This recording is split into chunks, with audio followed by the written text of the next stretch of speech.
ഉണ്ണീശ്വൽ പ്രിയപ്പെട്ടവരെ, നിങ്ങൾക്ക് എൻ്റെ വിനീതമായ കൂപ്പുകൈ.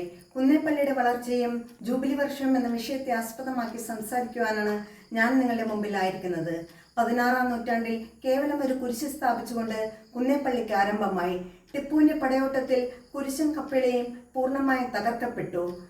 പിന്നീട് വനമേഖലയായ ഇവിടെ കന്നുകാലികളെ മേയ്ക്കാനെത്തിയവർ ഇന്ന് നമ്മുടെ അൾത്താരയിൽ പ്രതിഷ്ഠിതമായിരിക്കുന്ന അത്ഭുത ദിവ്യോണ്ണീശോയുടെ രൂപം കാണുകയും ആലങ്ങാട് പള്ളി വികാരിയുടെ നേതൃത്വത്തിൽ അത് പുനഃപ്രതിഷ്ഠിക്കുകയും ചെയ്തു. അന്നു മുതൽ നമ്മുടെ ഉണ്ണീശോ അത്ഭുത ദിവ്യോണ്ണീശോ എന്ന പേരിൽ അറിയപ്പെടാൻ തുടങ്ങി. എല്ലാ വർഷാരംഭത്തിലും 3 നോമ്പ് കഴിഞ്ഞു വരുന്ന വ്യാഴാഴ്ചയാണ് ഉണ്ണീശോയുടെ തിരുനാൾ നാം ആഘോഷിക്കുന്നത്. ആദ്യകാലങ്ങളിൽ ആലങ്ങാട്ടുകാരിൽ മാത്രം ഒതുങ്ങി നിന്നിരുന്ന ആ തിരുനാളാഘോഷം ഇന്ന് നാടിൻ്റെ മുഴുവൻ ആഘോഷമാണ്. അതിന് നേർസാക്ഷ്യമാണല്ലോ ഇവിടെ എത്തുന്ന പതിനായിരങ്ങൾ. 1976 മാർച്ച് 9 കുന്നേപ്പള്ളിയുടെ ചരിത്രത്താളുകളിൽ ഒരു സുവർണ അധ്യായം കൂടി ചേർക്കപ്പെട്ട സുവർണ ദിനം. ജാതിമതവർണ്ണ ഭേദമന്യേ ആബാലവൃദ്ധ ജനങ്ങൾക്കും അഭയമായ അനുഗ്രഹീത ഉണ്ണീശോയുടെ നിറസാന്നിധ്യം നിറഞ്ഞു നിൽക്കുന്ന ഈ ദേവാലയം ഒരു സ്വതന്ത്ര ഇടവകയായി പ്രഖ്യാപിക്കപ്പെട്ട പുണ്യദിനം. പിന്നീട് ഇടവക കൂട്ടായ്മ വളർന്നപ്പോൾ 1984 ഇവിടെ ഒരു ദേവാലയം ഉയർന്നു. 2002 ഇടവകയുടെ ഭാഗമായി നസ്രത്ത് മഠം സീസൺ സിസ്റ്റേഴ്സ് ആരംഭിച്ചു.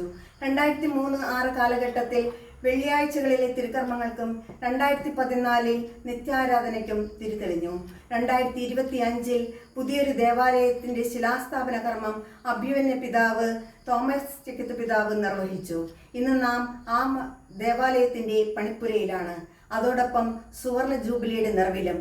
ജൂബിലി വർഷം എങ്ങനെ അനുഷ്ഠിക്കണമെന്നും ആചരിക്കണമെന്നും വിശുദ്ധ ബൈബിളിൽ ലേവ്യരുടെ പുസ്തകം 25-ാം അധ്യായം നമ്മെ പഠിപ്പിക്കുന്നു. അത് വിശുദ്ധീകരണത്തിൻ്റെ വർഷമാണെന്നും ഏവരും സ്വാതന്ത്ര്യത്തിൻ്റെ നിറവിലായിരിക്കണമെന്നും താന്താങ്ങളുടെ അവകാശങ്ങളിലേക്ക് തിരികെ പോകണമെന്നും ലേവ്യർ നമ്മെ ഓർമ്മപ്പെടുത്തുന്നു. എല്ലാ പാപബന്ധനങ്ങളിൽ നിന്നും വിടുതൽ പ്രാപിക്കാനും അതുവഴി വിശുദ്ധീകരിക്കപ്പെടാനും സ്വതന്ത്രരാക്കപ്പെടാനും നമ്മുടെ അവകാശമായ ദൈവത്തിലേക്ക് തിരിയാനും ഈ ജൂബിലി വർഷം നമുക്ക് പ്രചോദനമേകട്ടെ. വിശ്വാസികളുടെ സമൂഹമാണല്ലോ ഇടവക.